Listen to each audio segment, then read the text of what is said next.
Hola, soy Rocío Lacasa, directora de todosobrelaansiedad.com, y hoy tengo el honor de tener conmigo al doctor Luis de Rivera. Bienvenido, muchas Hola, gracias Rocío. por haber Encantado. aceptado mi invitación. Y bueno, el doctor Luis de Rivera es catedrático en psiquiatría. Él ha estudiado en la Universidad McGill de Canadá y se ha formado también en la Escuela Norteamericana de Psicoanálisis en Nueva York. Podría estar mucho tiempo hablando de su currículum, pero bueno, esas dos formaciones muy importantes. Ha estado mucho tiempo en Canadá y en Estados Unidos. Y luego aquí en Madrid dirige el Instituto de Investigación Psicosomática, ¿no? Y Sí, también en la Escuela Europea de Psicoterapia, ¿verdad? así es. Sí, es autor de varios libros. El primero que escribió fue El maltrato psicológico, libro muy interesante si por lo que sea estás viviendo una situación de maltrato o conoces a alguien, porque te da mucha información y muchas pautas.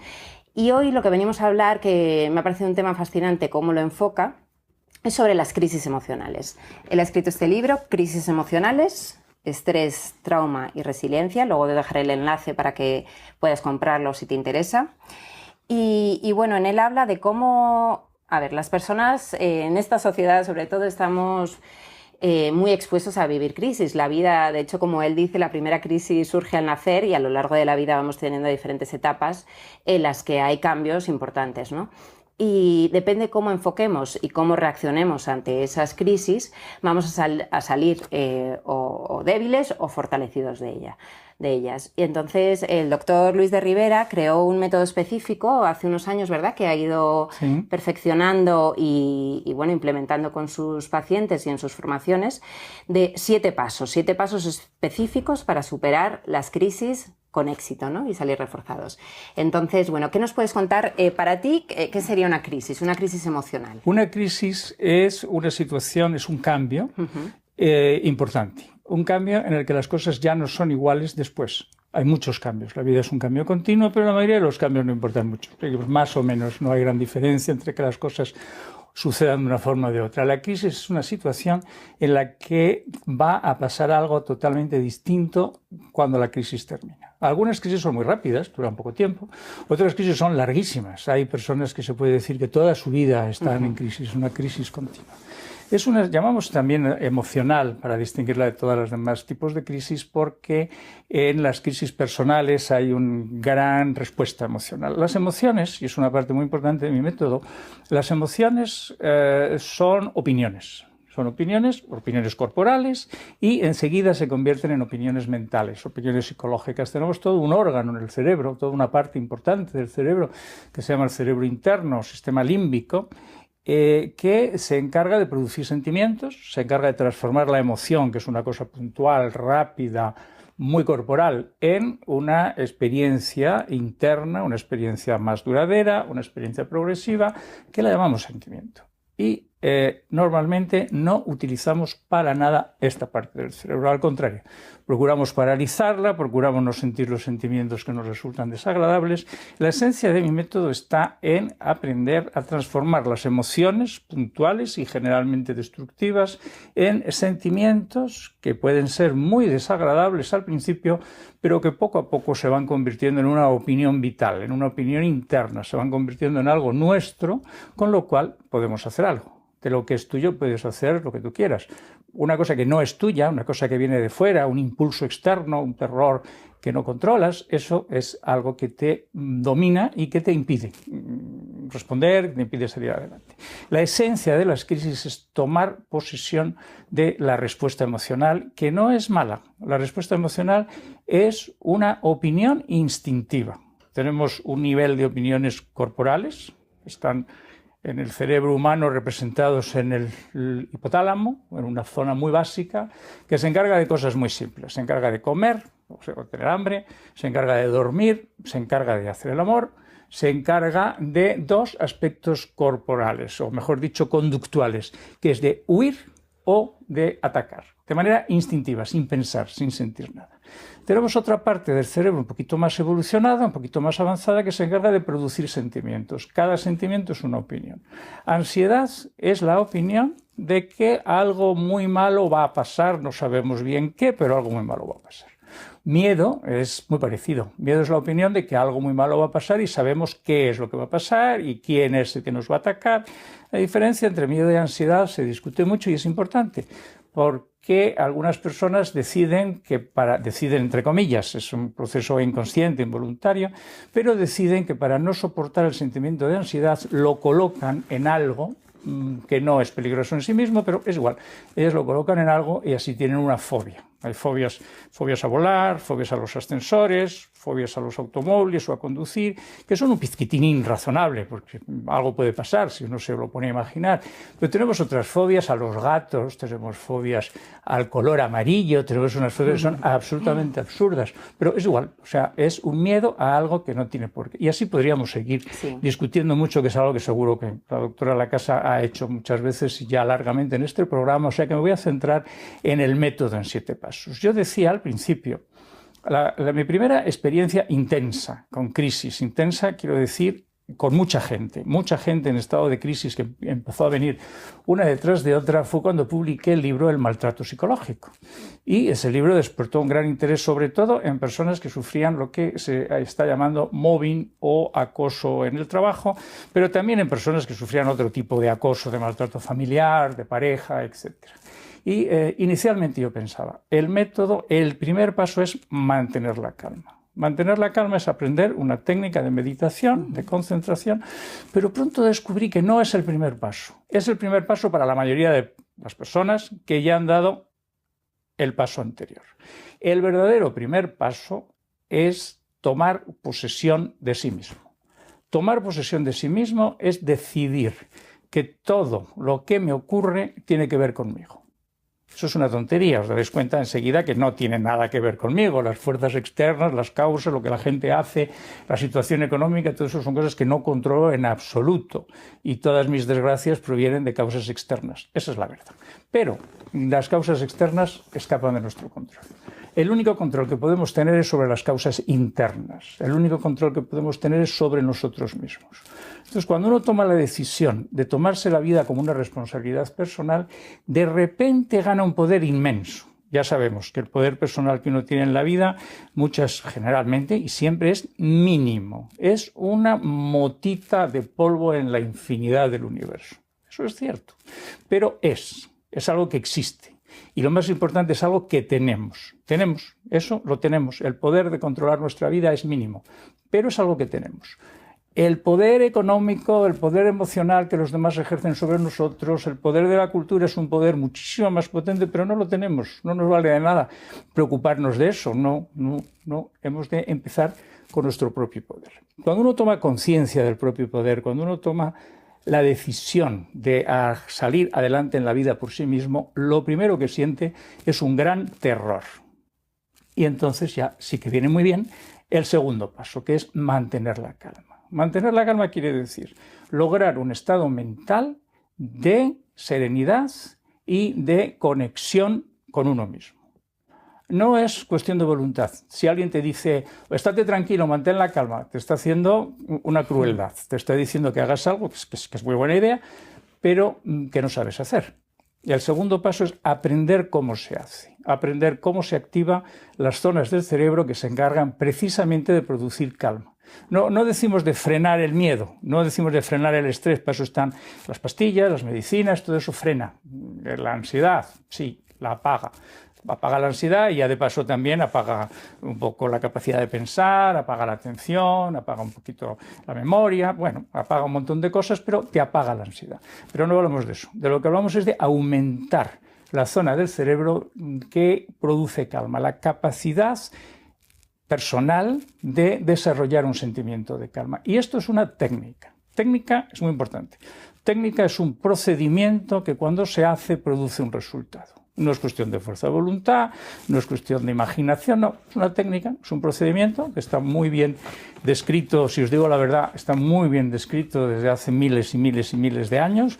Recientemente se ha descrito ya en el terreno médico, empezó en Alemania en los años 30 con una técnica que se llamó el entrenamiento autógeno, que yo aprendí en Canadá con Wolfgang Lütte, que fue el que desarrolló verdaderamente esta técnica para convertir una psicoterapia potente, importante, y que actualmente también tiene relación con el yoga, puesto que tiene relación con los procedimientos budistas. Hay otra técnica reciente que se llama el Mindfulness Based Stress Reduction, las siglas en inglés MBSR, acortadamente conocido como mindfulness, simplemente, que es también una técnica breve para aprender a desarrollarse. Hay montones de técnicas. Yo llamo a todas estas técnicas juntas técnicas o psicoterapias por inducción de estados ampliados de conciencia.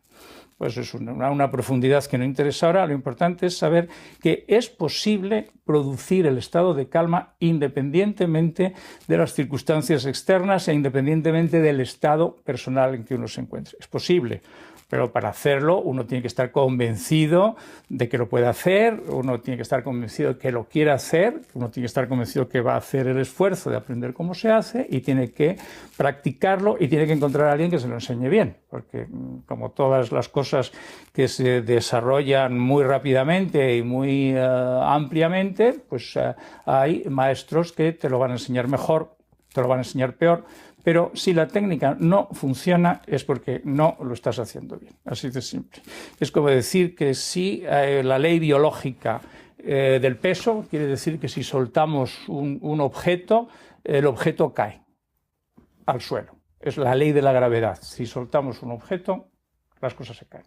Y la ley de la relajación, podemos llamarla, quiere decir que si hacemos la concentración pasiva, el tipo de concentración necesario para activar la zona de la calma, se produce un estado de calma. Es una respuesta biológica inescapable. ¿Y qué pasa cuando hacemos esto? Este es el segundo paso.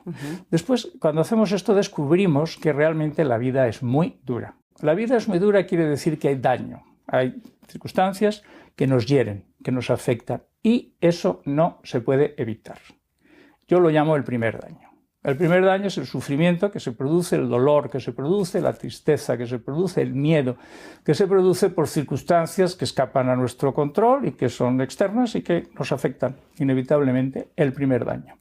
El primer daño mejora con manteniendo la calma.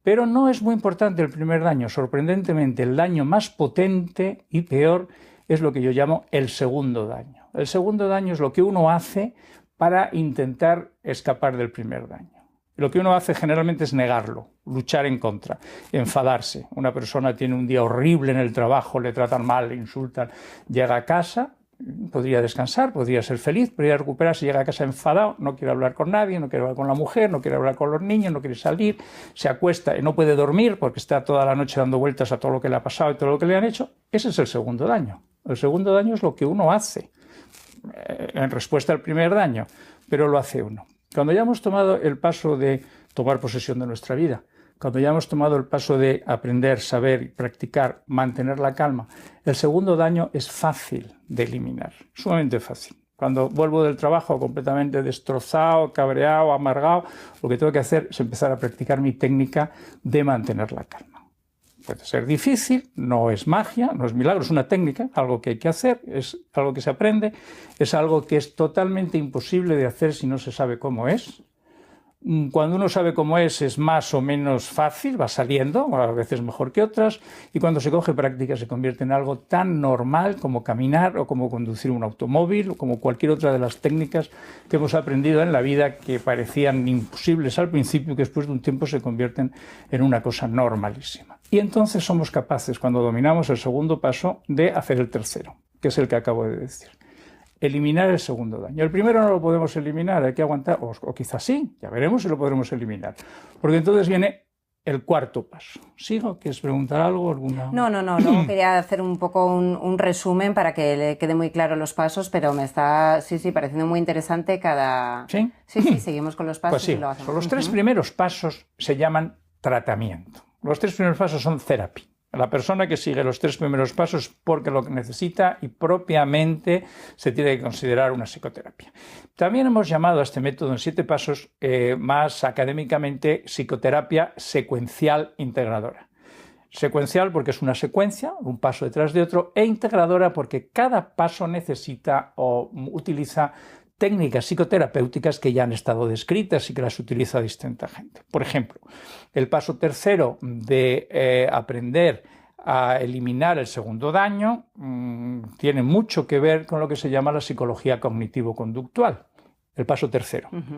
El paso primero de tomar posesión de la propia vida es el más difícil de todos. Hay mucha gente que ya lo ha dado por sí mismos y hay otra gente que necesita una terapia de años para dar ese paso. Tiene mucho que ver con las psicoterapias psicodinámicas de orientación relacional, interaccionales, las psicoterapias centradas en el paciente de Rogers o las psicoterapias interindividuales desarrolladas por otros psicoanalistas modernos que no tienen nada que ver con la psicología cognitivo-conductual. Entonces, una persona que está en la primera fase no le va a servir mucho la psicología cognitivo-conductual porque tiene primero que aprender o decidir. Y viceversa, una persona que ya ha dado las fases primeras y está en la tercera fase beneficia mucho más del enfoque cognitivo-conductual que del enfoque psicoanalítico, por ejemplo. Y la segunda fase es una técnica específica que ya dije antes, que es entrenamiento autógeno, psicoterapia autógena, puede valer mindfulness, puede valer cualquier técnica de meditación. La cuarta fase ya deja de ser terapia. La cuarta fase la podemos llamar optimización. La cuarta fase entra dentro de lo que se llama ortopsicología o ortopsiquiatría, que quiere decir el estudio psicológico o psiquiátrico de cómo estar mejor, estando bien, no estando enfermo, pero que podemos mejorar. ¿Cómo mejorar? Y la primera parte en esta segunda serie, el cuarto paso, lo he llamado entender la situación. Entender la situación quiere decir saber qué es lo que está pasando. ¿Por qué tengo miedo? ¿Por qué me estoy estresado? ¿Por qué estoy viviendo una relación que me resulta destructiva en vez de beneficiosa? ¿Por qué eso es una situación? Está ocurriendo algo. Y generalmente no podemos entender lo que está ocurriendo porque estamos atrapados en sufrir. Todavía no hemos dado el tercer paso, no podemos entender absolutamente nada. Muchos pacientes lo dicen, no entiendo lo que me pasa. Vale.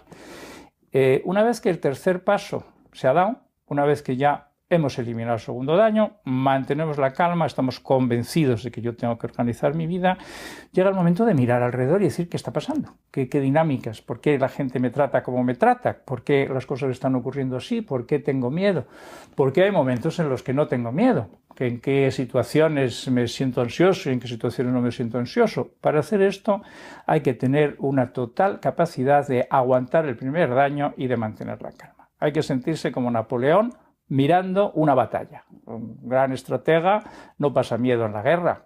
Están trayendo tiros, cañonazos por todas partes y lo ve como el que ve una partida de ajedrez o como lo que ve una estrategia, un juego de fuerzas que se mueven. Tenemos una estrategia interna. Tenemos que dedicarnos a entender nuestras respuestas emocionales. Tenemos que dedicarnos a entender lo que dije antes, sentir el sentimiento, darse cuenta de lo que uno siente y sobre todo, es interesante, cuando hacemos esta capacidad de darse cuenta de lo que uno siente, es interesante cómo los sentimientos cambian. Cómo muchas veces uno empieza con un sentimiento de miedo y al cabo de un poquito de tiempo resulta que descubre que lo que verdaderamente tiene es rabia o que lo que tiene es pena o que es tristeza, o mucha gente se encuentra, después de varios pasos de sentimientos, se encuentran con el sentimiento más extendido y más difícil que hay, que es el sentimiento de anhelo. Anhelo es la necesidad de amor. Anhelo es el sentimiento de que uno necesita que le amen y no le están amando todo lo que necesita. Un sentimiento fundamental, y hay muchos que la rabia, el miedo, la tristeza, a veces no son sentimientos verdaderos que tengan que ver con las circunstancias, son simplemente sentimientos interpuestos que impiden o que tratan de proteger a la persona de llegar a sentir el sentimiento de anhelo, que tiene que ver con el abandono, con la desvalorización, con muchas cosas. Pero eso no se asusten de momento, porque lo que sí es muy importante, créanme, los sentimientos no son peligrosos para nada si uno los deja correr, si uno los deja sentir. Los sentimientos es como tener un perro o un animal de compañía que te quiere, que te adora y que te quiere informar de algo que ha detectado, que está seguro que te conviene saber, porque el cerebro sentimental, el cerebro límbico, es un cerebro como el de los animales, como el de los mamíferos. No es el cerebro súper desarrollado, inteligente, con el que hablamos, pensamos y todo eso. No, es un cerebro perruno, un cerebro de animal de compañía, pero que nos quiere. Y hasta que no le escuchemos no se va a callar, no va a parar. Hay que escucharlo y hay que aprender. Eso es relativamente fácil si uno sabe mantener la calma y uno sabe minimizar el daño y aceptar, decir, bueno, sí, me molesta mucho tener miedo, es horrible, pero no voy a hacer nada, no voy a aumentar la molestia del miedo, voy simplemente a esperar a ver qué pasa. Son dos chips nuevos. Uno es cambiar la idea de que los sentimientos son peligrosos, dañinos, equivocados, malévolos. No, es una opinión útil que te quiere ayudar. Muchas veces cuando tenemos esa creencia de que de que no podemos tolerar ciertas emociones es cuando las complicamos, ¿no? Eso es. Esa sensación de que no podemos tolerar ciertas emociones es falta de práctica. Claro. De hecho, sí es cierto que hay veces que no podemos tolerar las emociones porque nuestras conexiones límbicas no se han desarrollado. No podemos. Y entonces, esas emociones, en lugar de convertirse en sentimientos, se van por donde pueden. Se van al cuerpo. Claro. Se van al cuerpo, generan dolores, generan molestias, generan trastornos de la alimentación, generan toda clase de cambios. El cuerpo no está hecho para lidiar con los sentimientos, no es su método. O se pueden ir hacia arriba, al cerebro desarrollado, a la inteligencia, al cerebro racional y convertirse en pensamientos obsesivos o en inhibiciones, en incapacidad de pensar, incapacidad de recordar, distractibilidad, incapacidad de trabajar o de concentrarse. Pensemos en el sentimiento como una energía, como una fuerza que se tiene que descargar y si no se descarga va a buscar salida por algún sitio. La idea es no son peligrosos en sí mismos, pero pueden hacer mucho daño si no se les deja seguir su camino. Y la segunda idea es curiosidad. Curiosidad es qué me quiere decir mi perrito querido del alma que no para de aullar, de arañar la puerta y de intentar saltar por donde pueda. Esa es la segunda idea. Eso forma parte de entender la situación interna. Y también tenemos que entender la situación externa. Si cuando entendemos la situación externa vemos que hay una persona que nos tiene mucha envidia y nos quiere hacer daño, lo normal es que nos empecemos a amargar. Entonces hay que retroceder. Cada vez que un paso resulta difícil, hay que retroceder al paso anterior. Hay que minimizar el daño. Esta persona me envidia, vale, y me quiere hacer daño, vale, esto es un dolor tremendo para mí, vale, pero no voy a hacer nada que lo aumente. Voy a entender la situación externa. Hemos dado el paso 4 en que entendemos cómo son las cosas y ahora vamos al paso 5, es decir, cómo queremos que las cosas sean y qué estoy dispuesto yo a hacer para que las cosas sean así. Hay veces en que cuando empezamos con el paso 5 y vemos todo el esfuerzo que tendríamos que hacer, decidimos que tampoco está tan mal. O sea, que lo dejamos como está, que no merece la pena. Hay veces que no. Hay veces en que uno dice, no, pues aunque me cueste la vida, yo quiero que las cosas sean así. Perfecto. Muy bien. Una manera muy buena de emplear la vida es en conseguir algo que uno ha decidido totalmente que quiere. Fenomenal. Este es el paso. El paso 6... Una vez que tenemos el paso 5 bien afianzado, el paso 6 es muy importante y es posible solamente después del 5. No se puede uno saltar etapas. El paso 6 es decidir o saber qué es lo que uno tiene que hacer para que las cosas sucedan como yo quiero que sucedan. Eso es un término que he visto que últimamente se ha puesto muy de moda en marketing y se llama proacción. Proacción es actuar hacia el futuro. ¿Qué tengo que hacer para que las cosas ocurran? Y la proacción es exactamente lo contrario de la reacción. La reacción es qué es lo que yo hago en base a lo que me ha ocurrido. La reacción es normal. Nacemos programados para reaccionar. Si nos pisan un pie, decimos ¡ay! Y quitamos el pie. Tenemos ya reacciones establecidas. El miedo es una reacción. Muy útil además, porque es la gente que seguramente nuestros antepasados primeros homínidos, que por una razón no tenían miedo, no han dejado descendencia, pero han muerto todos porque no se han sabido proteger de los peligros. El miedo es una reacción de protección. Hay un peligro. Igual me equivoco y no es tan peligroso, pero por si acaso vamos a pensar que hay un peligro. Bien. Eso es una reacción. Una proacción es algo que uno hace para que algo ocurra. En la proacción estamos creando el futuro, estamos influyendo en las circunstancias.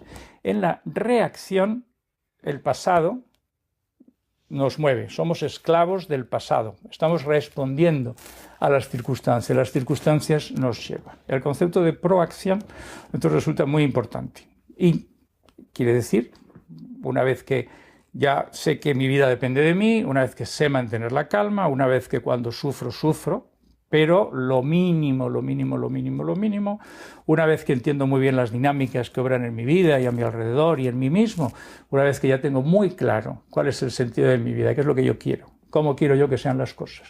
Entonces ya puedo empezar a decir, bueno, ¿y qué tengo que hacer para que las cosas sean como yo quiero que sean? Como algunas personas, cuando hablamos de esto, dicen de manera refleja, dice, bueno, pero eso es manipulación. Si yo estoy pensando cómo me tengo que portar para que la gente responda como yo quiero que responda, estoy manipulando a la gente. Manipulación se entiende en su sentido malo, maléfico, peyorativo, que es la palabra que tiene manipulación, en aprovecharse de algo. Si estoy haciendo algo para aprovecharme de una persona, por ejemplo, un estafador, por ejemplo, un psicópata, que él tiene sus fines y quiere engañar a alguien para conseguir alguna ventaja de esa persona a costa de hacerle daño, eso es manipular y eso es utilizar la proacción de una manera perversa, de una manera malvada. Lo mismo que la reacción se puede utilizar de una manera perversa. Si yo tengo miedo y el miedo me sirve para escapar de un peligro y para huir de los leones que me vienen a comer, ha sido muy útil, ha sido muy bueno ese miedo.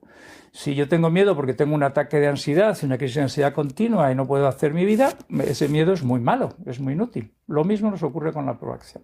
La proacción implica una responsabilidad. Si yo influyo sobre las circunstancias, tengo que estar convencido de que la influencia que hago es positiva, es buena, no daño a nadie, es una cuestión de principio moral, es una cuestión, si queréis, no solo de principio moral, sino de principio lógico, porque según el objetivo que hayamos encontrado en la parte quinta, la proacción busca encontrar una evolución de las circunstancias más positiva que la que tenemos en este momento. Una evolución más positiva para mí y ya de paso para mi entorno. Se es mucho más feliz rodeado de personas felices que rodeado de personas desgraciadas.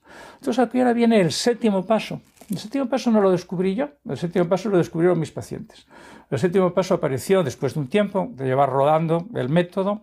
Empecé a darme cuenta y empezaron a decirme, mis pacientes, que se encontraban no solamente mucho mejor ellos mismos, sino que estaban más a gusto con los demás y que tenían más amigos, que la gente estaba más a gusto con ellos, que habían cambiado, que sin darse cuenta y sin fuerza de voluntad y sin sacrificio y sin principios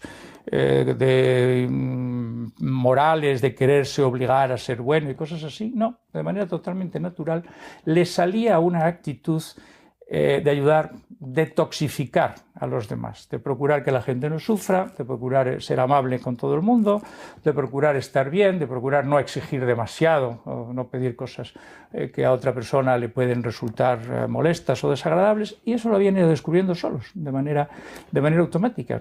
Eso estoy buscándole todavía nombre porque eso ya sería el tercer nivel, nivel que entra dentro de crear un mundo mejor, de crear una humanidad mejor. Ese sería, y además tiene un principio lógico que he dicho antes: cuanto más feliz es la gente a mi alrededor, más feliz soy yo. Si soy una persona razonablemente evolucionada a través de todos los pasos, tenemos un problema gordo, no sé yo si mucho, como se dice, que es muy importante en nuestra sociedad española, pero existe en todas partes, pero quizá aquí se lo toma uno con más cariño, que es la envidia. La envidia es el sufrimiento por el bien ajeno. Lo cual es bastante estúpido, porque excepto en una única circunstancia, que es cuando dos personas compiten por el mismo puesto. Yo lo conozco en las oposiciones a cátedra, por ejemplo, pues cuanto mejor y más listo sea mi contrincante, pues peor para mí, me fastidia. Sí. La verdad que lo admiro mucho, pero en esta batalla concreta preferiría que se equivocara. Pero excepto ese caso, que tampoco resulta tan razonable, excepto en ese caso la envidia es un absurdo. Cuanto más felices sean los demás, más feliz voy a ser yo. La compasión es lo contrario de la envidia. La compasión es el sentimiento que queremos que los demás no sufran. ¿Para qué? Yo no quiero sufrir y no quiero que los demás sufran. Quiero que los demás también sean felices. Muy bien, yo creo que, si te parece, ya me quedo ahí. Sí, he querido, como verás, no he querido intervenir demasiado porque tenía mucho interés en que explicara estos 7 pasos de esta manera tan magníficamente explicada. Y al final, bueno, yo creo que este es un vídeo, un audio que vas a tener que ver y escuchar una o más veces, porque hay muchos conceptos interesantes sobre los que pensar, practicar y digerir, ¿no?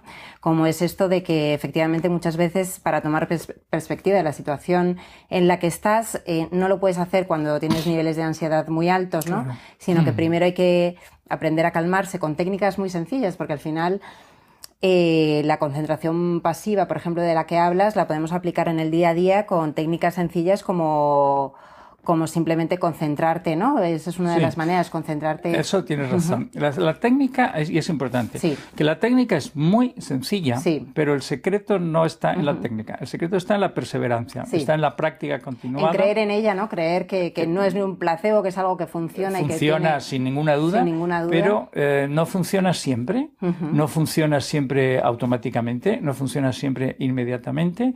Hay veces que parece al contrario, hay gente que dice cuando empieza a aprender la técnica que se sienten más ansiosos todavía. Lo que ocurre es que cuando la calma, el estado de calma se produce, pero se producen más cosas. Se produce también otra cosa que es una mejor percepción de uno mismo. Nos damos más cuenta de nosotros mismos, entramos en contacto con nosotros mismos, lo cual es bueno a medio plazo y a largo plazo. Pero de momento, si nos lo estamos pasando mal, no resulta tan agradable, porque una persona que está ansiosa lo que hace es intentar distraerse como sea para quitarse la ansiedad de la cabeza, y cuando empieza a hacer una técnica de meditación, de lo que se da cuenta se percibe el estado de ansiedad en el que está. Hay que aguantar ese primer shock, continuar y poco a poco, porque la percepción del estado en el que uno está es inmediata. Sin embargo, la respuesta de calma es una respuesta biológica que empieza poco a poco y va creciendo, y llega un momento en que si el estado de ansiedad está a este nivel y la respuesta de calma va aumentando, todavía estoy ansioso, tengo que esperar un ratito hasta que la respuesta de calma ha aumentado lo bastante como para que el efecto relativo sea que la calma es más fuerte que la ansiedad. Esa parte es muy importante. Muy importante. Es hecho bien recordarla porque además en psicología sabes que se describe un efecto paradójico de la relajación hace muchísimo tiempo, que es exactamente este principio. Cuando uno empieza a relajarse se da cuenta de lo angustiado que está y se angustia más. Sí. Toma conciencia, como tú dices, toma contacto con lo que antes estaba evitando, huyendo, distrayéndose, ¿no? Y es cuando se da cuenta y se asusta muchas veces. Por eso hay que confiar y, como tú dices, pasar ese primer susto, no ese primer trago, y mantenerte y perderle un poco ese miedo a los síntomas y a las emociones para poder controlarlas al final, que es lo importante. Muy bien, pues ha sido interesantísimo. ¿Vale? Yo seguiré explicando a mis clientes y seguidores con más detalle el método, no con más detalle, sino volveré a incidir en esto aplicándolo a la ansiedad y a sus preguntas concretas, y ya sabes que este libro es muy interesante, Crisis Emocionales. Este es más para profesionales, los síndromes del estrés y el maltrato psicológico. ¿Vale? Así que muchísimas gracias por estar aquí conmigo. Rocío, un placer. Y nada, encantada también de que estés viéndonos, escuchándonos. Muchas gracias.